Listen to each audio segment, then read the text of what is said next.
How to turn on admin status notification on Life360 app. Hi everyone, I'm here to assist you today. Without any delay, let's jump right in. First, open Life360 app on your device.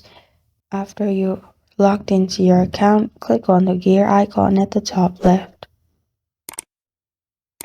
Then, click on Circle Management. After you click on Circle Management, in here you'll find Change Admin Status. Click on it. You'll find admin in here, the name of the admin. Simply turn the notification on by clicking on it.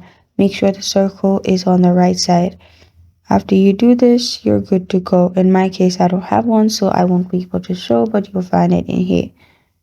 And this is how to turn on admin status notification on Life360 app.